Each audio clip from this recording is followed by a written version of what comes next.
pregador tem até 8h40 para pregar. E as irmãs do ciclo de oração cantam depois da mensagem, tá bom? Onde é que está o telefone dele aqui? Aleluia. Eu cumprimento a amada igreja com a paz do Senhor, amém? Convido os irmãos a abrir a palavra do Senhor em 2 Coríntios, capítulo de número 2. Confesso que hoje a minha profetisa particular falhou. Sempre quando nós vamos sair de casa, minha esposa pergunta para mim: preparasse uma palavra? Estou sentindo que vão te chamar hoje. E sempre Deus abre a porta para ministrar a palavra. E hoje ela não falou nada. Mas o Espírito Santo de Deus não falha, aleluia. Enquanto eu estava de joelhos dobrados ali, Ele me trouxe ao meu coração uma palavra que eu ministrei lá na casa do irmão Gessé, no culto das segundas que tem lá na casa do irmão Gessé. E eu orando, e eu não conseguia me concentrar na oração, a palavra vindo ao meu coração, e eu falei: Senhor, se Tu queres que eu ministre essa palavra, então me dá a oportunidade. E na hora do bem-vindo, o pastor passou ali, tais com o cartucho carregado, falei amém. E hoje, para a glória de Deus, vamos falar um pouco sobre aquilo que traz o verdadeiro sentido da Páscoa, a verdadeira alegria do nosso coração, aleluia. Porque nós estamos aqui hoje não para celebrar uma vitória minha, uma vitória do pastor, uma vitória de qualquer um, mas é uma vitória de Cristo, quando a morte foi vencida através da morte e ressurreição de Cristo, aleluia. E eu quero que você acompanhe comigo a leitura em 2 Coríntios capítulo 2, versículo 12 até o 17. A palavra do Senhor vai nos dizer assim: Ora, quando cheguei a Troade para pregar o evangelho de Cristo, abrindo-se-me uma porta no Senhor, não tive descanso no meu espírito, porque não achei ali o meu irmão Tito, mas despedindo-me deles, parti para a Macedônia. Graças a Deus, que sempre nos faz triunfar em Cristo, e por meio de nós manifesta em todo o lugar a fragrância do seu conhecimento, porque para Deus somos o bom perfume de Cristo, nos que se salvam e nos que se perdem. Para estes certamente cheiro de morte, para a morte, mas para aquele cheiro de vida, para a vida. E para estas coisas quem é idôneo? Porque nós não somos como muitos, falsificadores da palavra de Deus, antes falamos de Cristo, com sinceridade, como de Deus, na presença de Deus. Podem se assentar na presença do Senhor, aleluia. O texto que acabamos de ler é um texto bastante complexo, um pouco difícil. Os irmãos ali, eu quero perguntar se eles têm ali no Data Show a NTLH, se tiver, deixa preparado para mim aí, 2 Coríntios 2, versículo 14, aleluias. O texto que nós acabamos de ler faz parte da segunda carta do apóstolo Paulo à igreja de Corinto. Paulo já havia escrito uma primeira carta, que todos conhecemos. É desnecessário aqui eu falar da igreja de Corinto, todos sabem dos dons do Espírito Santo que se manifestava naquele lugar.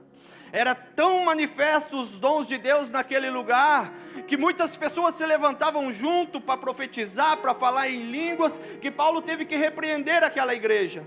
E a primeira carta do apóstolo Paulo à igreja de Corinto é uma carta de repreensão. Ele vai repreender eles quanto a alguns assuntos muito importantes, quanto ao culto, quanto à vida comunitária. Inclusive nessa carta ele é bastante pesado nas suas palavras. Em determinado momento ele repreendendo a respeito de um homem que havia cometido incesto, ele fala que aquele homem havia de ser sido entregue a Satanás. As palavras de Paulo foram pesadas para aquela igreja, porém necessárias. Porque muitas vezes nós olhamos uma pessoa apenas pelo exterior, olhamos pelos dons manifestos e achamos que ela está levando uma vida reta com Deus. Mas esta carta aos 1 Coríntios nos mostra que nem tudo que vemos reflete aquilo que está por dentro. E o Senhor é aquele que sonda o coração. O Senhor é aquele que conhece as intenções do nosso coração. Nós estamos estudando ali com a minha família o Sermão do Monte, e o Sermão do Monte é baseado exatamente nisso, as intenções do nosso coração. Porque de nada adianta eu fazer se o meu coração estiver corrompido. Eu posso pregar, eu posso cantar bonito, eu posso ganhar muitas almas para Jesus aqui neste lugar, mas se o meu coração estiver corrompido pelo orgulho, pela ganância, de nada vai adiantar. E depois desta carta, alguns falsos mestres, falsos profetas se levantaram na igreja de Corinto e questionavam a autoridade de Paulo. Eles começaram a questionar se Paulo realmente era um apóstolo, porque ele era pobre, porque ele sofria perseguições. Paulo vivia no sofrimento, Paulo era perseguido, apedrejado, Paulo era preso, Paulo sofria de enfermidades. E aqueles falsos apóstolos, que no final da sua segunda carta ele vai chamar de superapóstolos, eram homens ricos que não sofriam com esses problemas, e eles começaram a questionar o apostolado de Paulo. E agora ele escreve essa segunda carta à igreja de Corinto para defender o seu apostolado. E ele vai dizer, porventura ele pode não ser rico, porventura ele pode não ter uma saúde, mas ele vai explicar o porquê que ele tem certeza do chamado para o seu apostolado. E Paulo, nessa segunda carta, nós vamos ver que ele está preocupado com a reação da igreja à sua primeira carta. Paulo está bastante preocupado que ele envia Tito para saber qual foi a reação da igreja a respeito da carta que ele havia enviado. Se a igreja estava muito triste com ele, se a igreja estava muito abatida, Paulo está com seu coração angustiado de amor por aquela igreja. E ele começa no primeiro capítulo ali, expressando algumas defesas quanto às acusações que eram feitas contra ele. No capítulo 1, versículo 4, nós vamos ver ele falando ali a respeito das tribulações, porque muitas vezes, ele nos auxilia em todas as nossas aflições, para podermos ajudar a quem tem as mesmas aflições que nós temos, e nós damos aos outros a mesma ajuda que recebemos de Deus. Paulo está dizendo, vocês olham para mim, vocês olham para minhas aflições, mas vocês não entendem que as aflições que eu tenho passado são pedagógicas. São aflições ao qual o Senhor tem me conduzido para me trazer consolo, para me auxiliar e me ensinar, para que eu possa usar para socorrer aqueles também que estão em aflição. Mas não é muito fácil entender isso, né, meus irmãos? Não é muito fácil quando nós passamos por aflições. E por incrível que pareça, Deus nos conduz muitas vezes em aflições. Deus nos conduz em momentos difíceis, para que nós venhamos aprender. Eu muitas vezes já falei isso aqui, que eu me questionei porque Deus me permitiu ir para o mundo das drogas, passar tudo o que eu passei, se Ele tinha uma promessa na minha vida como pregador do Evangelho, até que um dia o Senhor revelou ao meu coração, que foi um momento de ensino, de pedagogia na minha vida, para que hoje, aquilo que Ele me curou, me libertou das drogas, eu pudesse ser usado como instrumento nas mãos de Deus agora, para ajudar aqueles que estão caídos no mesmo problema. Porque talvez você não conheça o que é uma crise de abstinência das drogas. Eu sei o que é ver o diabo materializado em pessoa na tua frente numa crise de abstinência, o desejo desesperado, a falta da droga. Eu sei o que é o desespero de você sair descalço pela rua, querendo usar a droga, correndo, procurando um lugar, você está disposto a dar a roupa do seu corpo para poder... Eu sei o que é isso. E por isso Deus me deu essa autoridade para falar com essas pessoas. Por onde eu passo hoje o meu coração queima de amor. O que me entristece é ver pessoas julgando aqueles que estão nessa situação. É ver pessoas que condenam uma igreja que deveria amar, que deveria abraçar, condena aqueles a quem Deus os colocou como alvo do seu amor. Ainda no Sermão do Monte que estávamos estudando em casa, ontem falamos sobre o sal da terra. Nós falávamos a respeito disso, do poder do sal de deter a decomposição.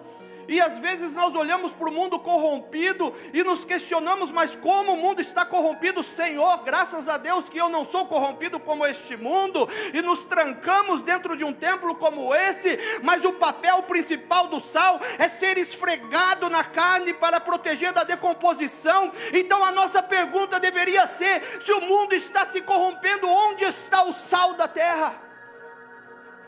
Onde estávamos quando aquele casal se divorciou do nosso lado? Onde estávamos quando uma família foi destruída, quando uma criança foi abusada, quando aquele mendigo morreu de fome ou de frio debaixo do nosso prédio? Onde estávamos? E o apóstolo Paulo está defendendo essa obra do Senhor nas nossas vidas, de nos ensinar através do sofrimento, para que nós possamos ser remédio na vida daqueles que estão sofrendo. Esse é o papel da igreja, uma igreja curada para curar, uma igreja sarada que vai sarar as vidas, uma igreja que não sofre mais com esses problemas, mas que abraça aqueles que estão perdidos no alcoolismo, nas drogas, na depressão, no crime. Esse é o nosso papel. Mas o apóstolo Paulo continua expressando a sua defesa, e no capítulo 2, versículo 4, ele vai abrir o seu coração e ele vai falar assim: porque em muita tribulação e angústia no coração eu vos escrevi, com muitas lágrimas, não para que vos entristeceis, mas para que conheceis o amor que abundantemente tenho por vós. Paulo não ama só o perdido, mas ele ama a igreja. Paulo expressa o seu amor por aquela igreja, um amor não correspondido. Eu quero que você entenda o que está no coração de Paulo, por isso que eu estou tratando do contexto, para você entender que quando Paulo escreveu aqueles 4 ou 5 versículos que nós lemos, o que ele estava pensando. Paulo está escrevendo, declarando o seu amor para uma igreja que havia o desprezado, duvidado da sua autoridade, do seu apostolado, e abraçado aqueles falsos apóstolos, porque eram ricos, porque eram homens sarados, homens de poder, de autoridade no meio da sociedade. Mas Paulo, um perseguido, um sofredor, enfermo, porém amado por Deus. E Paulo mostra o amor por aquela igreja, mesmo quando ela o despreza, mesmo quando ela o ofende, porque ele entende que aquilo que está acontecendo não é obra de Deus, não é obra da igreja, não é obra do corpo sagrado, místico de Cristo, mas é obra do pecado que ainda atua no meio das pessoas. E Paulo entende que o amor dele não pode ser circunstancial, porque o amor verdadeiro não é como o mundo prega, um amor recíproco. Eu amo o pastor porque o pastor me ama, eu amo a minha esposa porque ela me ama. É muito fácil amar quem me ama, é muito fácil amar meus filhos, que me respeitam, me obedecem, que sempre estão do meu lado. Eu quero ver amar aquele que nos ofende, aquele que nos abandonou quando nós mais precisamos, aquele que no momento de angústia, quando nós esperávamos uma mão estendida, apontou um dedo para dizer que você é pecador, que você merecia estar naquela situação. Eu quero ver amar este tipo de pessoa. E Paulo está dizendo: o meu coração sangra de amor por vocês, eu estou em lágrimas porque eu amo vocês. É diferente do que nós vemos hoje. Ah não, eu não vou mais naquela igreja porque o fulano falou algo. Ah não, eu não quero mais saber daquela igreja, o pastor não me deu mais oportunidade, eu não cantei, eu não preguei, eu não falei, eu não quero mais saber. O nosso amor é circunstancial, como o amor deste mundo, ou é o amor de Deus? João 3,16 diz: porque Deus amou o mundo de tal maneira, um amor que nós não entendemos, não tem como explicar. Esse versículo todo mundo conhece, mas todos conhecem 1 João capítulo 3, versículo 16. 1 João capítulo 3, versículo 16. 1 João 3,16. 1 João Ele vai dizer assim, porque Deus, 1 João, meu irmão, 1 João 3,16,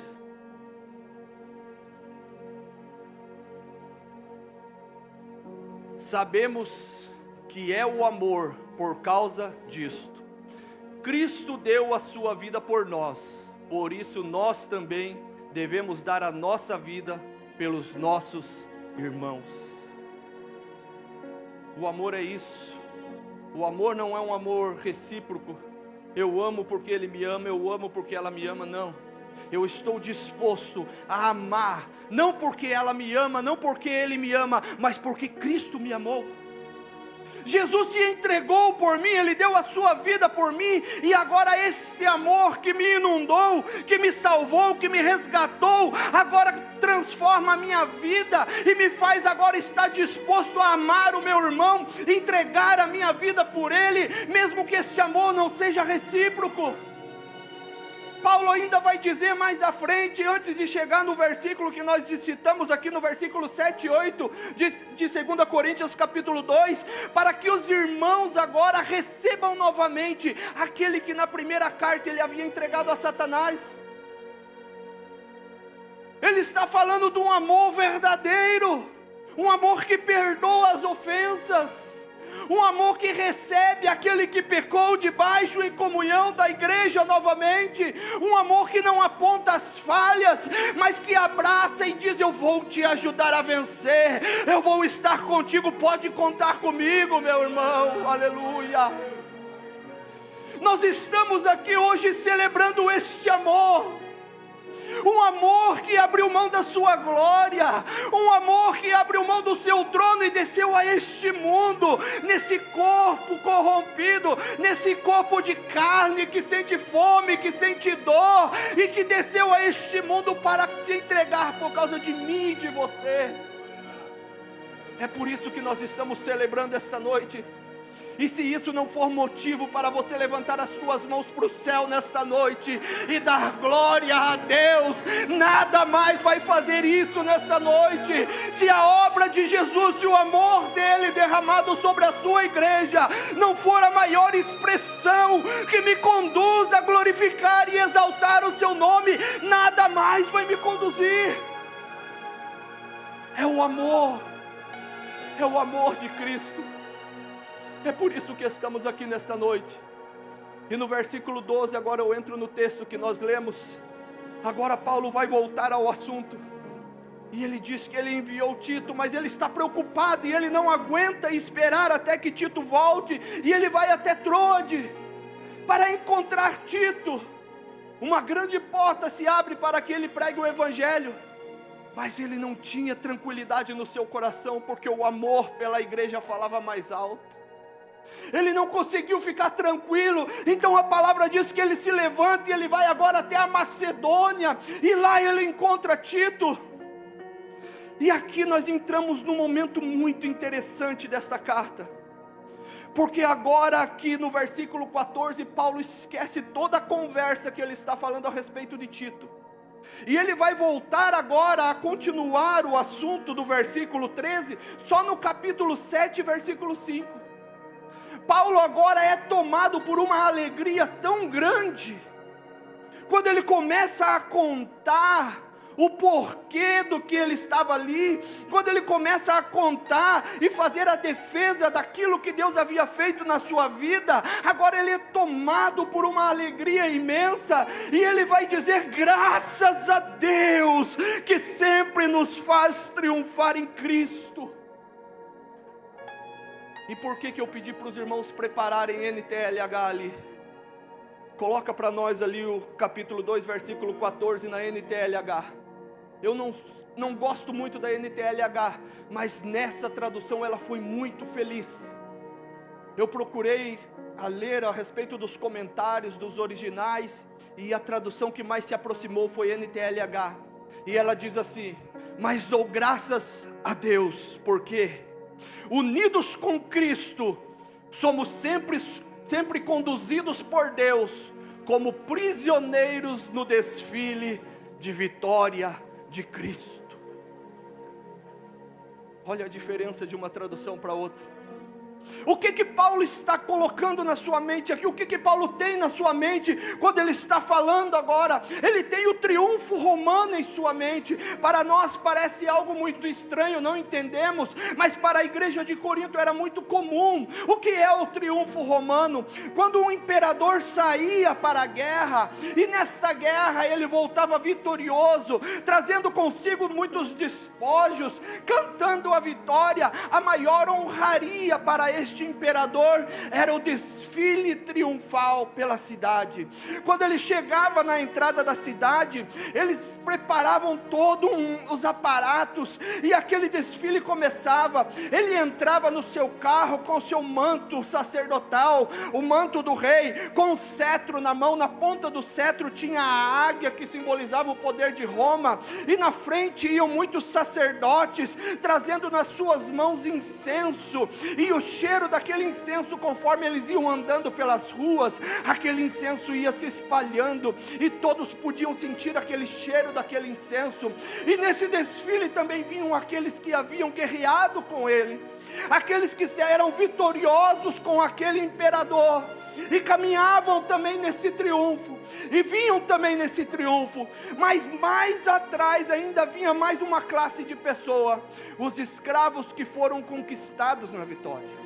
Junto com eles vinha um grupo de escravos, homens que foram vencidos por aquele imperador durante a batalha, e que agora eram presentes, agora que eram trazidos junto com ele, eram o resultado da sua vitória.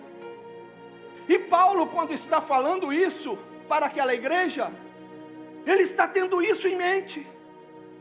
E o que eu acho maravilhoso aqui em Paulo, é que Paulo não se coloca como um imperador vencedor. Paulo não se coloca em cima do carro, pastor.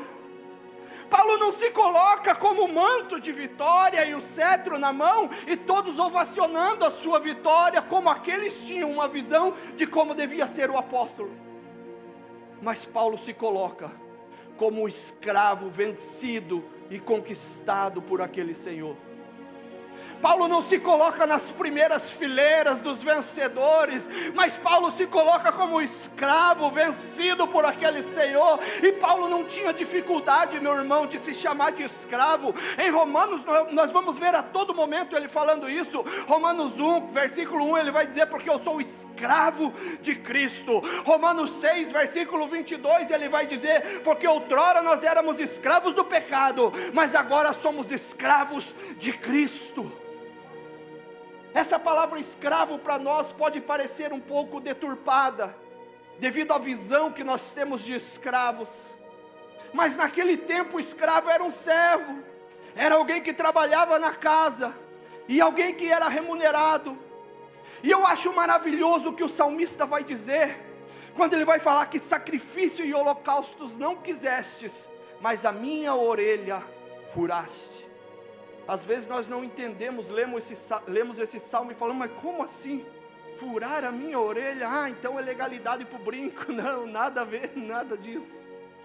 O que o salmista está dizendo ali é um costume antigo que existia no meio do povo hebreu, que quando um escravo vencia o seu tempo de serviço, e aquele escravo ia ser liberto pelo seu senhor, ele tinha duas opções: ou sair, receber aquilo que era de direito e ir embora, seguir a sua vida, ou continuar servindo aquele senhor como escravo eternamente. Porém, para que ele pudesse continuar, quando o seu senhor era bom, era agradável a ele, era necessário um processo.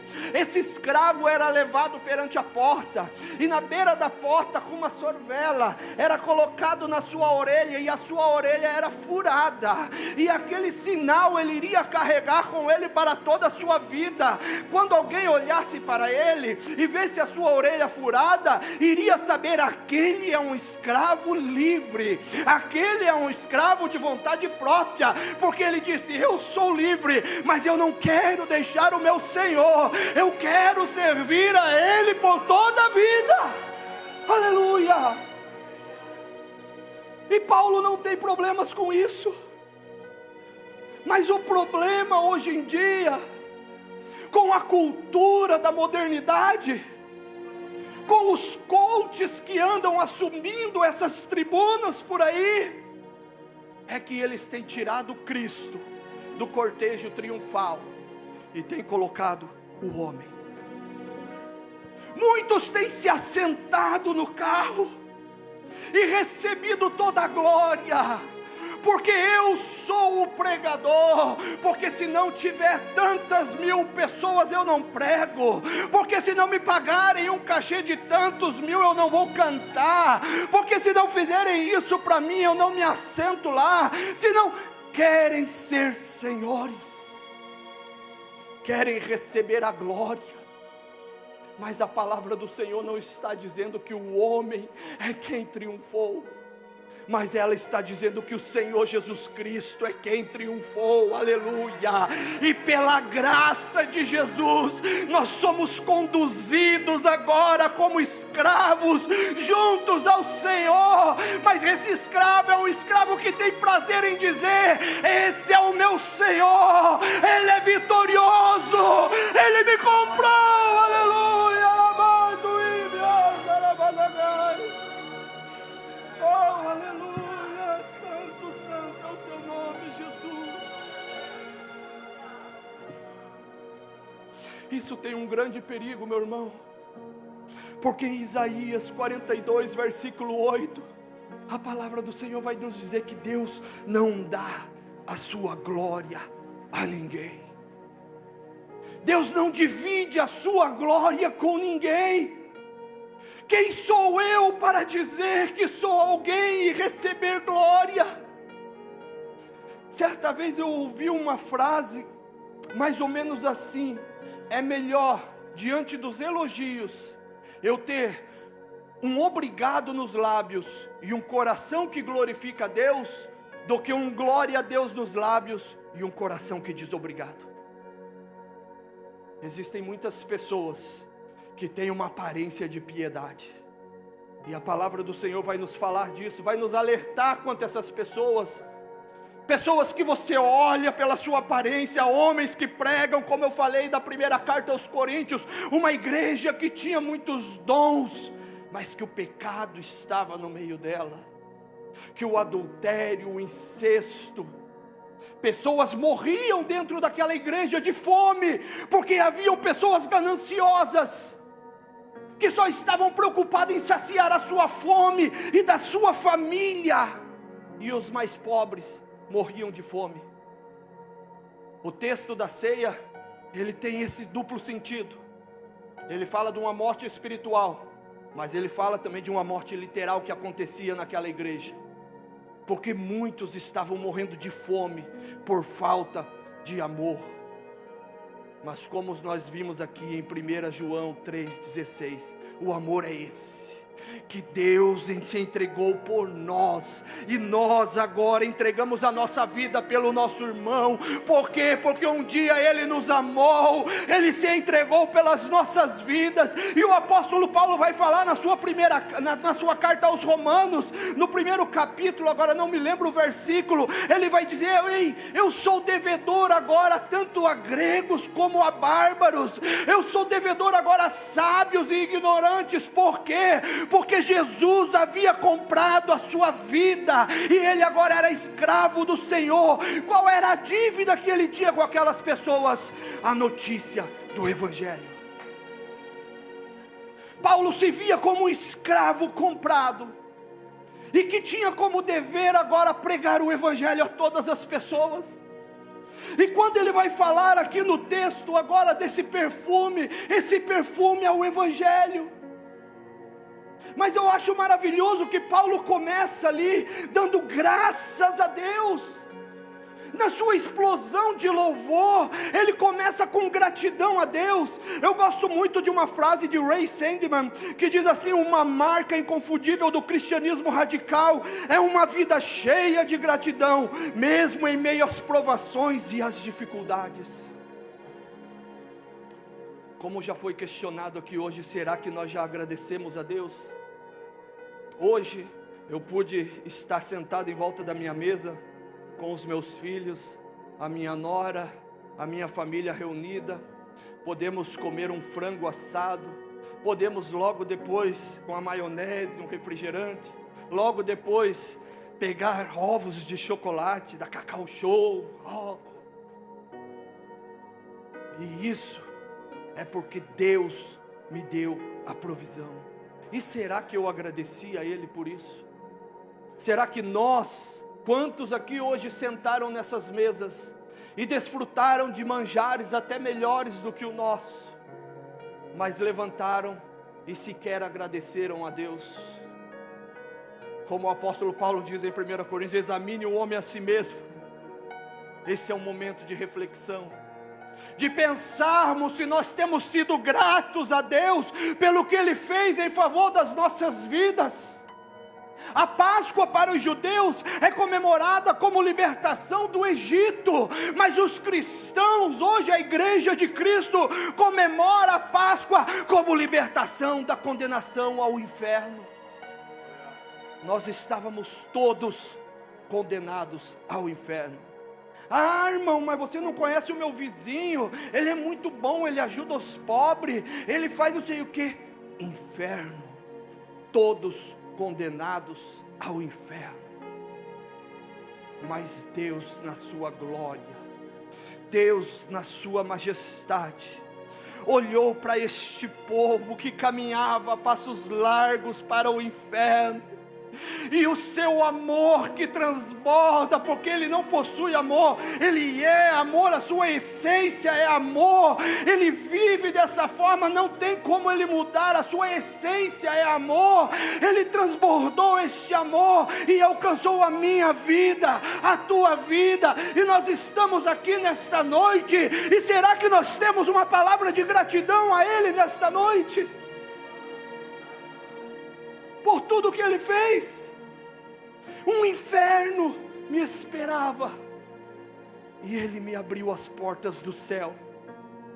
A condenação estava de bocas abertas, mas Ele me deu a sua graça, a salvação, e eu jamais poderei pagar por isso.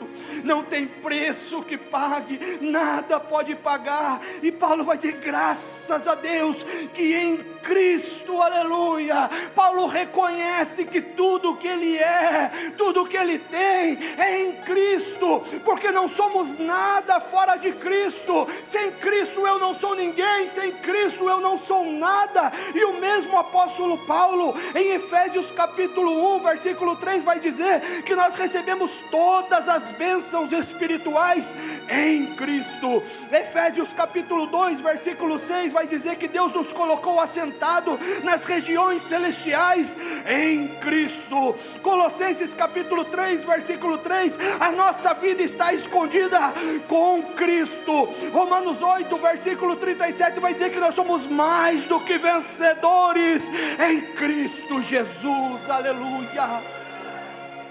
Tudo que nós somos em Cristo. Eu não sou nada longe de Cristo. Todas as manhãs, eu não quero me gloriar, eu me levanto, mas a primeira coisa que eu faço é agradecer a Deus, porque eu sei que durante a noite, muitas pessoas deitaram e não se levantaram, muitas pessoas perderam a sua vida, mas Ele me deu a oportunidade de abrir os olhos e viver mais um dia para a glória do seu nome. E Paulo exalta, Paulo glorifica o Senhor. Em Colossenses 3:11 ele vai dizer que Cristo é tudo em todos, Cristo é tudo que nós precisamos.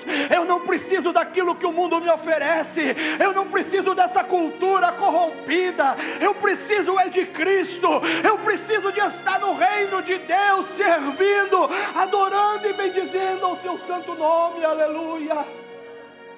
2 Coríntios 5,17, ele vai dizer assim: se alguém está em Cristo, nova criatura é, as coisas velhas já se passaram, e eis que tudo se fez novo, aleluia. Em Cristo nós recebemos agora um chamado para uma nova vida. Nós fomos comprados, nós fomos vencidos pela vitória de Cristo, e Ele nos conduz agora no seu cortejo triunfal. Mas esse esse cortejo triunfal agora me chama a ter uma novidade de vida, porque agora, como eu falei em Romanos capítulo 6, versículo 22, vai me dizer que eu não sou mais escravo do pecado, mas agora eu sou escravo de Cristo.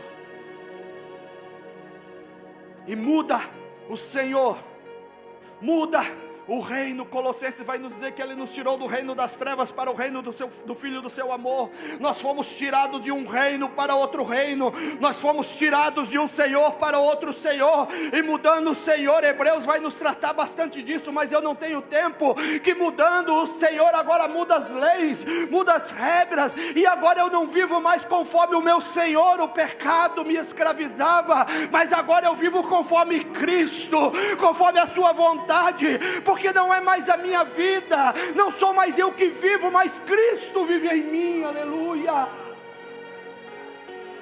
As minhas horas já foram embora, mas eu quero terminar nesta noite, dizendo que esta novidade de vida, ela é como um perfume suave. O apóstolo Paulo vai dizer ali, no versículo 15, porque para Deus somos o bom perfume de Cristo, tanto nos que se salvam, quanto nos que se perdem. Como assim, irmão? A palavra do Senhor vai nos dizer que Noé condenou todo aquele povo. Como? Através da pregação? Não, através da sua vida. O padrão do reino de Deus é justiça, e essa justiça, ela diz respeito, eu gosto muito da palavra em hebraico, se eu não me engano é tsedek, que diz posição correta. É uma posição agora de vida segundo os padrões do reino de Cristo. Você quer saber quais são os padrões? Leia ali Mateus 5, as bem-aventuranças ali são os padrões daqueles agora que receberam a nova vida em Cristo, e que foram chamados de bem-aventurados, ou abençoados, ou felizes, e que agora vivem segundo o padrão deste reino, e que agora o padrão de vida que nós temos, por onde nós andamos, aleluia, esse padrão de vida vai cheirar, esse padrão de vida vai cheirar as narinas das pessoas que nos cercam. E eu quero agora te lembrar da analogia que Paulo está usando. O cortejo triunfal, os escravos estavam atrás, os vencedores na frente, o incenso era queimado na frente. Aquele incenso subia como cheiro agradável. Aqueles que haviam vencido, que estavam do lado do imperador, sentiam aquele cheiro de incenso, e o cheiro para eles era um cheiro de vitória. Eles sentiam aquele incenso, eles falavam: esse incenso, esse cheiro é porque nós vencemos, tem cheiro de vitória. Mas esse mesmo incenso passava por eles e atingia aqueles escravos que estavam atrás.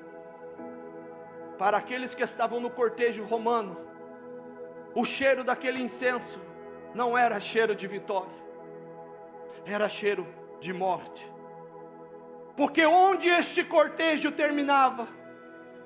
No centro da cidade, onde os escravos conquistados eram entregues às feras, eram mortos perante todo mundo, para a glória daquele imperador. Incenso que trazia cheiro de vida, mas também cheiro de morte. A nossa vida é uma pregação do Evangelho, e o Evangelho de Cristo, Paulo vai dizer que ele é bênção para nós, que somos salvos. Para nós ele é motivo de alegria, mas para aqueles que estão sendo condenados, ele é tristeza. Nesta noite, nós não estamos num cortejo romano. Paulo não está sendo conduzido por um imperador romano. Ele está sendo conduzido pelo Rei dos Reis e Senhor dos Senhores, aquele que venceu a morte, aquele que tomou a chave do inferno e da morte em suas mãos. Esse não é um imperador que vai pegar agora os seus escravos e levar a morte perante todos, mas é aquele que vai derramar a sua graça e dar vida e vida em abundância. eu não tenho mais tempo. E Paulo termina dessa forma, dizendo: a nossa vida é um perfume agradável. A nossa vida, onde nós andarmos, tem que transmitir esta mensagem. Que mensagem é essa? Jesus Cristo, o Deus eterno, veio a este mundo, morreu e ressuscitou, venceu a morte, aleluia, e hoje Ele abre as portas da graça, para aquele que crer nele, adentrar e ser salvo. Mas aquele que não adentrar esta porta, esta mensagem é cheiro de morte. Essa mensagem diz que eles estão condenados ao inferno. Se coloque em pé nesta noite. Eu quero rapidamente perguntar aqui, se existe alguém em nosso meio, que deseja nesta noite, aleluia, deixar de ser escravo do pecado, e se entregar diante do altar do Senhor, como Paulo disse em Romanos capítulo 12, para oferecermos a nossa vida como oferta diante do altar do Senhor. Se você deseja entregar a sua vida a Cristo, essa é a tua oportunidade, porque o cheiro do Evangelho está pela igreja, o cheiro do Evangelho de Cristo está aqui nesta noite. Para nós é cheiro de vitória, mas para você cabe a escolher hoje, se ele vai ser cheiro de vida ou cheiro de morte. O Evangelho não é brincadeira, a mensagem do Evangelho não é brincadeira. Paulo termina dizendo: eu não sou como aqueles que negociam o Evangelho de Cristo é esse: ou você entrega a sua vida a Ele, recebe Ele como Senhor da sua vida, e tem uma transformação de vida, e exala o perfume de Cristo, ou você rejeita e vai para o inferno. Eu jamais brincaria com algo que pode levar uma pessoa para o inferno. Eu jamais brincaria com a mensagem que pregou o meu Senhor numa cruz. Eu jamais brincaria com aquilo que pode condenar você. Mas nesta noite o Senhor te diz: a porta da graça está aberta para você. Se você deseja ser salvo, ser livre do pecado, vem aqui na frente, nós estaremos orando por você nesta noite. Eu não vou me prolongar mais, porque as horas já foram embora, já passei 6 minutos do tempo que me foi dado. E se você deseja entregar a sua vida a Cristo, a oportunidade é essa, é agora. Vem agradecer a Ele por esta oportunidade e receber uma transformação de vida, porque a morte foi vencida, e o Rei dos Reis e Senhor dos Senhores te chama nesta noite. Essa é a mensagem da Páscoa. O Senhor venceu a morte e te dá vida nesta noite. Aleluia, santo é o teu nome, Jesus. Venha, venha, não perca esta oportunidade nesta noite, aleluia. Amanduime, ai, astebe, andarai. Oh, calamanagaçuime, andaramanduime, ai. Mas alguém deseja entregar a sua vida, vem aqui à frente correndo neste momento. Aleluia, Deus te glória, amanduime, ai, astebe, andarai. Adore ao Senhor, glória a Deus, aleluia. O Senhor está salvando almas aqui nesta noite, meu irmão. Se isso não é motivo de você adorar Ele nesta noite, levante a sua mão e dê glórias a Deus. Novo cântico, ao que se assentar sobre o trono do céu. Ele é santo, aleluia. Santo, santo, santo, Deus Todo-Poderoso. Venha, venha, ainda dá tempo nesta noite. O Senhor te chama nesta noite a entregar a sua vida a Ele. Não fique aí neste banco, vença o pecado, sirva a Cristo, aleluia. Glórias ao Rei do céu. És tudo para mim, e eu te adorarei. Santo, santo, santo, Deus Todo-Poderoso.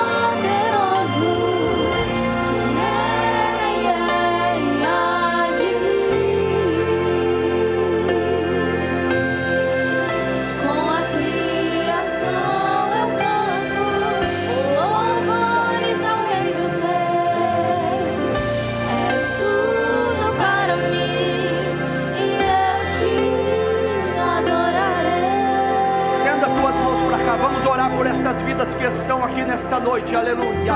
Senhor nosso Deus e nosso Pai, Deus de glória, nós te agradecemos, ó Pai, porque a tua palavra foi pregada aqui nesta noite, e a tua palavra alcançou esses corações, ó Pai. Mas como a tua palavra nos diz, Senhor, que o Senhor é quem opera em nós tanto querer como efetuar.